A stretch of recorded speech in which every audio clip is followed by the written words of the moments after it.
Welcome back. ನಾನು ನಟರಾಜ್ ಗೌಡ್ರನ್ನ ಒಂದು ಪ್ರಶ್ನೆ ಕೇಳಬೇಕಾಗಿದೆ. ಒಂದು, ಗೋಮಾಳದ ಭೂಮಿಯನ್ನು ನುಂಗಿ ನೀರು ಕುಡಿದಿದ್ದಾಯ್ತು, ಕೆರೆ ಭೂಮಿಯನ್ನು ನುಂಗಿ ನೀರು ಕುಡಿದಿದ್ದಾಯ್ತು, ಕಾಂಗ್ರೆಸ್ನವರು ಅಂತ ಹೇಳ್ತಾ ಇಲ್ಲ, ಎಲ್ಲರ ಸಮ ಭಾಗಿದಾರಿಕೆ ಇದೆ ಇದರಲ್ಲಿ.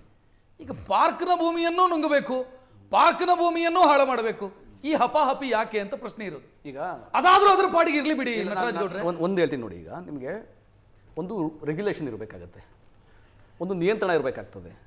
ಎಲ್ಲೋ ಅಡ್ಡಾದಿಡ್ಡದಲ್ಲಿ ಯಾವುದೋ ಸರ್ಕಾರ ಬಂತು, ಯಾವುದೋ ಪಾರ್ಕಲ್ಲಿ ಏನೋ ಕನ್ಸ್ಟ್ರಕ್ಷನ್ ಮಾಡಲಿಕ್ಕೆ ಅಥವಾ ಟೆಂಪ್ರರಿ ಶೆಡ್ ಅಂತ ಕನ್ಸ್ಟ್ರಕ್ಷನ್ ಮಾಡಲಿಕ್ಕೆ 75ರ ಕಾಯ್ದೆಯಲ್ಲಿ ಅದಕ್ಕೆ ಅವಕಾಶ ಇದೆ. ಕೇಳಿ ಕೇಳಿ ರಿಸ್ಟ್ರಿಕ್ಷನ್ 75ರ ಕಾಯ್ದೆಯಲ್ಲೂ ಇದೆ. ಕೇಳಿ, ಅದನ್ನ ಎಷ್ಟೊಂದು ಬೇಕಾ ಅಷ್ಟು ಉಪಯೋಗಿಸ್ಕೊಂಡು ಇಲ್ಲಿವರೆಗೂ ಮಾಡ್ಕೊಂಡಿದ್ದಾರೆ. ಇವಾಗ ಏನಂದ್ರೆ ಒಂದು ತಿದ್ದುಪಡಿ ತರೋ ಮುಖಾಂತರ 5% ಗರಿಷ್ಠ 5% ಅದಕ್ಕೊಂದು ಮಿತಿಯನ್ನು ಮಾಡಿ ಸರ್ಕಾರದ ಸಂಸ್ಥೆಗಳಿಗೆ ಮಾತ್ರ ಅದನ್ನು ಕೊಡೋ ರೀತಿಯಲ್ಲಿ ಮಾಡಿ ಸಾರ್ವಜನಿಕರಿಗೆ ಅನುಕೂಲ ಆಗುತ್ತೆ ಅನ್ನೋದಾದರೆ ಅದನ್ನು ಮೌಲ್ಯಮಾಪನ ಮಾಡಿ ಅದನ್ನು ಉಪಯೋಗಿಸಲಿಕ್ಕೆ ಅವಕಾಶ ಮಾಡ್ಕೊಂಡಿದೆಯಲ್ಲ, ಇಡೀ ರಾಜ್ಯದ ಜನರಿಗೆ, ರೈತರಿಗೆ, ಬಡವರಿಗೆ ಅನುಕೂಲ ಆಗುತ್ತೆ. ಹಾಗಾಗಿ ಈ ಕಾಯ್ದೆ ಅದ್ಭುತವಾಗಿದೆ, ಚೆನ್ನಾಗಿದೆ, ಅದನ್ನು ಸ್ವಾಗತ ಮಾಡಬೇಕು. ನೀವು ಹೇಳಿದ್ರೆ ನುಂಗಿ ನೀರು ಕುಡಿದ್ರೆ ಭೂಗಳರು, ಕೆರೆಗಳರು ಗೋಮಾಳವನ್ನು, ಸರ್ಕಾರಿ ಜಾಗಗಳನ್ನು ಒತ್ತುವರಿ ಮಾಡಿಕೊಂಡು ನುಂಗಿ ನೀರು ಕುಡಿದಿದ್ದಾರೆ. ಖಂಡಿತವಾಗಿ ಅದು ಆಗಿದೆ, ಇತಿಹಾಸದಲ್ಲಿಂದನೂ ಹಾಕೊಂಡ್ಬಂದಿದೆ. ಅದನ್ನು ತಡಿಬೇಕಂತಲೇ ಈ ಸರ್ಕಾರ ಯಾವ ರೀತಿಯಾಗಿ ಜಿಲ್ಲಾಧಿಕಾರಿಗಳಿಗೆ ಸಂಪೂರ್ಣ ಅಧಿಕಾರವನ್ನು ಕೊಟ್ಟು ತ್ವರಿತಗತಿನಲ್ಲಿ ಎಲ್ಲವನ್ನ ಒತ್ತುವರಿಯನ್ನು ತೆರವುಗೊಳಿಸಿಕೊಂಡು ಸ್ವಾಧೀನ ಮಾಡ್ಕೊತಾ ಇದ್ದೀವಿ. ಇನ್ನೂ ಮಾಡಬೇಕಿದೆ. ಅದರೊಳಗೆ ಬಹಳ ದೊಡ್ಡ ಭೂಗಳರಿದ್ದಾರೆ, ಅನ್ಬಿಲಿಯಬಲಿ ಆ ಸಮಯದಲ್ಲಿ ಬ್ಯೂರೋಕ್ರಾಟ್ ಜೊತೆಗಳು ಸೇರ್ಕೊಂಡು ಅದನ್ನು ಕೊಟ್ಟೇ ಬಿಟ್ಟಿದ್ದಾರೆ, ಮಾರೇ ಬಿಟ್ಟಿದ್ದಾರೆ ನಮ್ಮ ಪ್ರಾಪರ್ಟಿಗಳು, ಸರ್ಕಾರಿ ಪ್ರಾಪರ್ಟಿ. ಇದು ಹಂಗೆ ಆಗುತ್ತೆ ನಟರಾಜ್. ಇಲ್ಲ ಕೇಳಿ, ಇದು ಅಲ್ಲೇ ಹೋಗಿ ನಿಲ್ಲುತ್ತೆ. ಇಲ್ಲ ಇದು ಕೇಳಿ, ಇದು ಮತ್ತೊಂದು ಅವಕಾಶ ಸೃಷ್ಟಿ ಮಾಡ್ತಾ ಇದ್ದೀರಿ. ಇಲ್ಲ ಇದು ಏನು ಗೊತ್ತಾ, ಕಾಯ್ದೆ ಪ್ರಕಾರ ಸಾರ್ವಜನಿಕರಿಗೆ ಕೊಡೋದಿಲ್ಲ. ನಂಬರ್ 1, ಖಾಸಗಿಯವರಿಗೆ ಕೊಡೋದಿಲ್ಲ. ಪ್ರಾಧಿಕಾರಕ್ಕೆ ಕೊಡ್ತೀವಿ ಅಂತ ಪ್ರಾಧಿಕಾರಕ್ಕೆ, ಸರ್ಕಾರದ ಕಂಪನಿಗಳಿಗೆ ಕೊಡ್ತೀವಿ ಅಂತ ಬರ್ದಿದ್ದೀರಿ. ಸರ್ಕಾರದ ಕಂಪನಿಗಳಿಗೆ ಕೊಡ್ತೀವಿ ಅಂತ ವಿಧೇಯಕದಲ್ಲಿದೆ. ಕೊಟ್ಟರೆ ಅವ್ರು ಮಾರಂಗಿಲ್ಲ ಅದನ್ನ. ಅದು ಆ ಸರ್ಕಾರ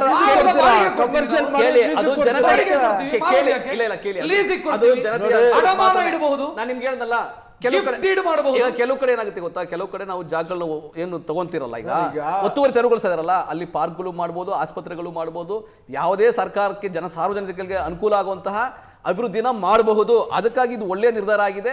ನಾವು ನಮ್ಮ ಅಸಂಪ್ಷನ್ ಇದಾವಲ್ಲ, ಯಾಕಂದ್ರೆ ಹಿಂದೆ ಭೂಗಳರು, ಕೆರೆಗಳರೆಲ್ಲ ಇದ್ರಲ್ಲ, ಆ ತರ ಇದೂ ಆಗ್ಬಹುದು ಅಂತ ನಿಮ್ಗೆ ಅಸಂಪ್ಷನ್ ಅಷ್ಟೇನೆ. ಆ ರೀತಿಯಾಗಿ ವಾಸ್ತವ ಇದು ಕಾಯ್ದೆಯಾಗಿ ತಿದ್ದುಪಡಿಯಾಗಿ ಖಂಡಿತವಾಗಿ ಇದು ಚೀಫ್ ಸೆಕ್ರೆಟರಿ ಮುಖಾಂತರ ಯಾವುದೇ ರೀತಿ ಯಾರಿಗೆ ಕೊಡ್ಬೇಕಾದ್ರೆ ಜಾಗ ಕೊಡ್ಬೇಕಾದ್ರೆ ಅದನ್ನ ವ್ಯಾಲ್ಯೂಯೇಷನ್ ಮಾಡ್ದಲ್ಲೇ, ಮೌಲ್ಯಮಾಪನ ಮಾಡ್ದಲ್ಲೇ ಕೊಡಕ್ ಸಾಧ್ಯ ಆಗೋದಿಲ್ಲ. ಆ ರೀತಿಯಾದ ಕಾಯ್ದೆ ಮಾಡಿದ್ದಾರೆ. ಇದು ಪಾರದರ್ಶಕವಾಗಿರುತ್ತೆ. ನಾಳೆ ನೀವು ಲಾಲ್ಬಾಗ್ನ ಭೂಮಿಯನ್ನ ಭಾರತ ಜೋಡೋ ಕ್ಲಬ್ಬಿಗೂ ಕೊಡಬಹುದು, ಭಾರತ ಜೋಡೋ ಸಂಘಕ್ಕೂ ಕೊಡಬಹುದು. ನೀವು ಕೊಡ್ಲಿ, ಕಾನೂನು ಪ್ರಕಾರ ಕೊಡಬಹುದು. ಕೊಡ್ಲಿ. ನೀವು ಲಾಲ್ಬಾಗ್ ಮಾರ್ಕೆಟ್ ಮಾಡೋದಕ್ಕೆ ಕೇಳಿ,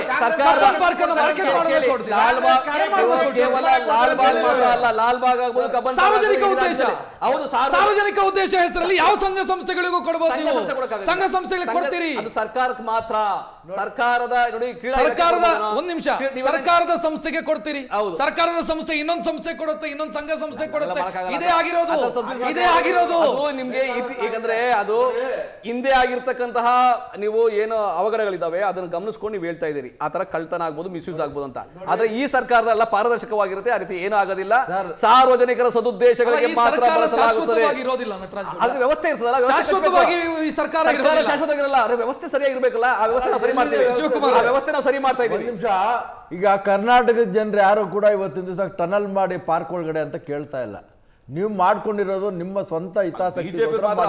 ನಾಳೆ ದಿವಸ ಪ್ರಾಧಿಕಾರ ಕೊಡ್ತೀರಾ, ಪ್ರಾಧಿಕಾರದವ್ರು ಏನ್ ಮಾಡ್ತಾರೆ, ಕಮರ್ಷಿಯಲ್ ಆಗಿ ಕಟ್ತಾರೆ, ಯಾರಿಗೋ ಅಡಮಾನ ಇಡ್ತಾರೆ, ಇಲ್ಲ ಯಾರಿಗೋ ಲೀಸ್ ಮೌಲ್ಯಮಾಪನ ಮಾಡ್ತೀವಿ ಅಂತ ಹೇಳ್ತಾರೆ. ಏನ್ ಮೌಲ್ಯಮಾಪನ ಕೊಟ್ಟಾದ್ಮೇಲೆ ಏನ್ ಮಾಡ್ತೀರಾ? ಈಗಾಗಲೇ ಬೇಕಾದಷ್ಟು BDI ಪ್ರಾಪರ್ಟೀಸ್ ಎಲ್ಲ ಏನ್ ಮಾಡಿದೀರಾ? ಈಗ ನೀವೆಲ್ರಿಗೂ ಕೊಟ್ಟಿದ್ದೀರಾ, ಎಷ್ಟು ಜನ ತಗೊಂಡಿಲ್ಲ ಈಗ ಪ್ರಾಪರ್ಟೀಸು? ಮಡವಾಳದಲ್ಲಿ ಇರೋಂಥ ಕಾಂಪ್ಲೆಕ್ಸ್ ಎಷ್ಟಾಯ್ತು? 60 ವರ್ಷಕ್ಕೆ ಲೀಸು ಕೊಟ್ಟಾಯ್ತು. ಅದೇ ತರ ಇಲ್ಲೂ ಮಾಡ್ತೀರಾ ನೀವು, ಇಲ್ಲೂ ಕೂಡ ಲೀಸು ಕೊಡ್ತೀರಾ ನೀವು. ನೋಡೋಣ, ಅದೆಲ್ಲ ತರದ್ದು ಆಗುತ್ತೆ. ಈಗ ಪಬ್ಲಿಕ್ ಇವತ್ತು ಕೇಳ್ತಾ ಇಲ್ಲ, ಸಾರ್ವಜನಿಕರು, ಕರ್ನಾಟಕದ ಜನತೆ ನೀವು ಪಾರ್ಕ್ ತಗೊಂಡೋಗಿ ನೀವು ಅದಕ್ಕೇನೋ ಒಂದು ಅಮೆಂಡ್ಮೆಂಟ್ ಮಾಡಿ ಇವತ್ತಿನ ದಿವಸ ಎಲ್ರಿಗೂ ಕೊಡಿ ಅಂತ ಕೇಳ್ತಾ ಇಲ್ಲ. ನೀವ್ ಯಾಕೆ ಮಾಡ್ತಾ ಇದ್ದೀರಾ ಅದನ್ನ? ಈಗಾಗಲೇ ಪರಿಸರ ನಾಶ ಆಗಿದೆ, ಇನ್ನೂ ಪರಿಸರ ನಾಶ ಮಾಡ್ತಾ ಇದ್ದೀರಾ. ಇರೋ ಪಾರ್ಕ್ಗಳನ್ನು ನೀವು ಹಾಳು ಮಾಡ್ಬಿಡ್ತೀರಾ? ನೀವು ಯೋಚನೆ ಮಾಡ್ಬೇಕು. ಸಾರ್ವಜನಿಕ ಹಿತಾಸಕ್ತಿ ಎಲ್ಲಿದೆ ಇಲ್ಲಿ?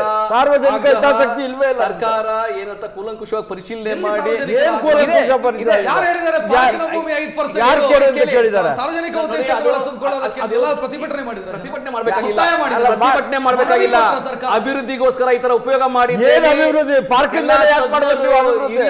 ಬೇರೆ ಮಾಡಿ ನೀವು ಪಾರ್ಕಿಂದ ಯಾಕೆ ಮಾಡ್ಬೇಕು ನೀವು? ಪಾರ್ಕ್ ಜಾಗನೇ ಯಾಕೆ ತಗೋಬೇಕು? ಪಾರ್ಕ್ ಜಾಗನೇ ಯಾಕೆ ತಗೋಬೇಕು ನೀವು? ಪಾರ್ಕ್ ಏನು ಸಾರ್ವಜನಿಕ ಉದ್ದೇಶಕ್ಕೆ ಇರೋದಲ್ಲ ಪಾರ್ಕ್, ಅದು ಸಾರ್ವಜನಿಕ ಅದರಲ್ಲಿ ಮತ್ತೆ ಸಬ್ ಸಾರ್ವಜನಿಕ ಉದ್ದೇಶ ಅಂತ ಈಗ ಸಾರ್ವಜನಿಕ ಉದ್ದೇಶಕ್ಕೆ ಬೇಡವಾ? ಬೇರೆ ಜಮೀನು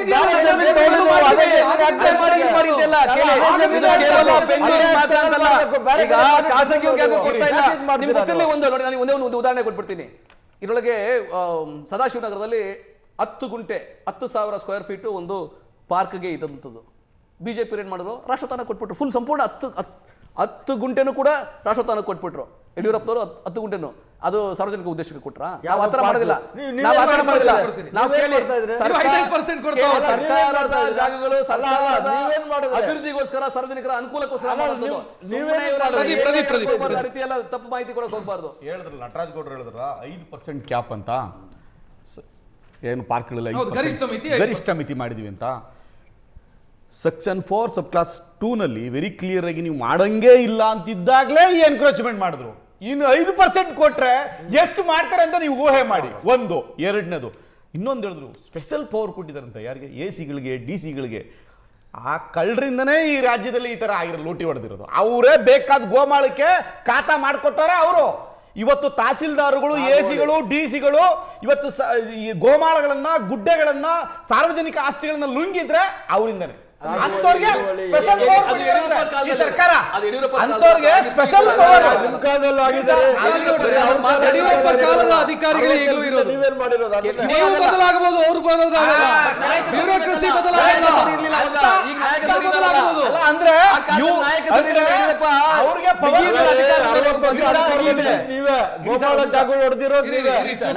ಅಂತವ್ರಿಗೆ ಪವರ್ ಕೊಟ್ಟಿದ್ದೀರಾ ಅಂದ್ರೆ ನಿಮ್ಮ ಹತ್ರ ಪವರ್ ಇಲ್ಲ ಅಂತ ಅರ್ಥ. ನೀವು ಕಳ್ಳರು ಅಂತ ಅವ್ರ ಕೈ ಕೊಟ್ಟಿದ್ದೀರಿ. ಯಾರಿಗೆ?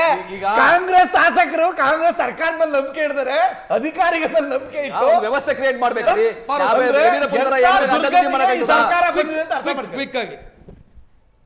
ಈಗ DC-ಗಳು AC-ಗಳು ಅವರೆಲ್ಲ ಬಂತು. ಈಗ ನೋಡಿ, ಇದನ್ನ ಚೀಫ್ ಸೆಕ್ರೆಟರಿ ಅಂತ ಇರ್ತಾರೆ, IAS ಆಫೀಸರ್ಸು. ಅವ್ರು ಏನು ಮಾಡ್ತಾರೆ, ಅವ್ರಿಗೆ ಒಂದು ಗೊತ್ತಿರಬೇಕು ಇದು ಆ್ಯಕ್ಟ್ ಏನಿದೆ, ಕರ್ನಾಟಕ ಆ್ಯಕ್ಟ್ 1975ನಲ್ಲಿ ಏನು ಆ್ಯಕ್ಟ್ ಇದೆ ಅದನ್ನು ಉಳಿಸ್ಕೋಬೇಕು, ಅದನ್ನು ಇನ್ನೂ ಕರಬ್ ಮಾಡಬೇಕು. ಅವ್ರ ಕೈಯಲ್ಲಿಲ್ಲ, ಚೀಫ್ ಸೆಕ್ರೆಟರಿ ಇಲ್ಲ ಇಲ್ಲ ಇಲ್ಲ, ಅವ್ರಿಗೆ ರಿಪೋರ್ಟ್ ಹೋಗುತ್ತೆ. ಅವ್ರ ರಿಪೋರ್ಟ್ ಕೊಡಿದ್ರೆ ಮಾಡೋಕ್ಕಾಗಲ್ಲ, ಸರ್ಕಾರ ಮಾಡಬಾರ್ದು. ಅಡ್ಮಿನಿಸ್ಟ್ರೇಷನ್ ಇದ್ರೆ ನೀವು ಸರ್ಕಾರ ಎಲ್ಲಿರುತ್ತೆ ಹೇಳಿ? ಅಡ್ಮಿನಿಸ್ಟ್ರೇಷನ್ ಇಲ್ಲ ಇಲ್ಲ ಇಲ್ಲ, ಇದಕ್ಕೆ ಐಡಿಯಾ ಕೊಟ್ಟಿರೋದೇನೆ ಚೀಫ್ ಸೆಕ್ರೆಟರಿಗಳು. ಈವನ್ ಇದು ಬಫರ್ ಝೋನ್ನ ಕಡಿಮೆ ಮಾಡೋಕ್ಕೆ ಹೇಳಿದ್ದು ಚೀಫ್ ಸೆಕ್ರೆಟರಿನೇ ಕೊಟ್ಟಿರೋದು. ಈ ಥರ ನೀವು ಇದು ನಾವು ಅಥಾರಿಟಿಗಳು, IAS ಆಫೀಸರ್ಸು, IPS ಆಫೀಸರ್ಸ್, ಇವರು ಯಾರೇ ಆಗಿರಲಿ, ಅವರು ನಮ್ಮ ಏನಿದೆ ಅದನ್ನ ಉತ್ತರ ಪ್ರದೇಶದ, ಬಿಹಾರದ IAS ಅಧಿಕಾರಿಗಳು ಬೆಂಗಳೂರು ಚೆನ್ನಾಗಿರಬೇಕು ಬಯಸ್ತಾರೆ ಅಂತ ನೀವು ಯಾವ ನಿರೀಕ್ಷೆ ಇಟ್ಕೊಳ್ತೀರಿ ಪಾರ್ವತಿ ಅವರೇ? ಯಾವ ನಿರೀಕ್ಷೆ ಇಟ್ಕೊಳ್ತೀರಿ ಪಾರ್ವತಿ ಅವರೇ? ನನ್ನ ಸಮಯ ಮೀರ್ತಾ ಇದೆ. 4 ಮಂದಿ ಅತಿಥಿಗಳಿಗೂ ಕೂಡ ಧನ್ಯವಾದವನ್ನ ಹೇಳ್ತಾ ಕಾರ್ಯಕ್ರಮ ಮುಕ್ತಾಯಗೊಳಿಸುವಂತ ಸಮಯ ಇದು. ಇವತ್ತಿನ ಟ್ರೆಂಡಿಂಗ್ at 10 ನೇರ ದಿಟ್ಟ ನಿರಂತರ ಸುದ್ದಿಗಾಗಿ ನೋಡ್ತಾ ಇರಿ ಏಷ್ಯಾನೆಟ್ ಸುವರ್ಣ ನ್ಯೂಸ್.